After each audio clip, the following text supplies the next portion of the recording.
Christian, some people respectfully live under a rock. I'm thinking mainly consumers. Some consumers out there don't even know what's happening in our industry right now. How would you explain that to them in an easy to understand way, but also in a really concise way that keeps their attention span? Patrick, I will explain it in just a second, but I just want to draw attention to that easy to understand and concise. I think oftentimes we try to complicate it and we feel like we've got to give them this massive speech, and we really don't.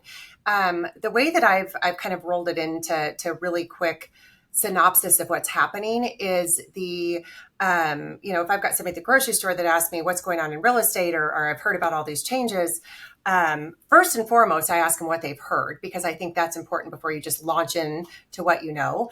But the way that I've explained it is the way compensation, really at the heart of the litigation and the heart of the practice changes that we're undertaking right now, is the way that compensation has worked in transactions for decades. And the compensation isn't going away. Where we negotiate it within a real estate transaction, that is what is changing, as opposed to a seller determining on the upfront maybe what they are going to offer a buyer's broker for bringing the buyer. We are now negotiating it with a contract. So yes, it's probably a bigger change for us in the industry just because it changes our process and workflow.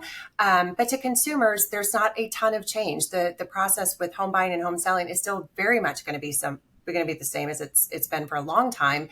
It's just where we're negotiating the compensation that is paid for the brokerage services that they elect to hire. A lot of times as agents, we get kind of stuck in our own heads and we think, okay, this is a really big deal to me. It must be a big deal to my clients too, or at least my customers out there. And sometimes that's not the case. So talking to our potential clients at maybe a most basic level, an easy to understand level like you just gave us, really helps us to be better. So I love what you shared.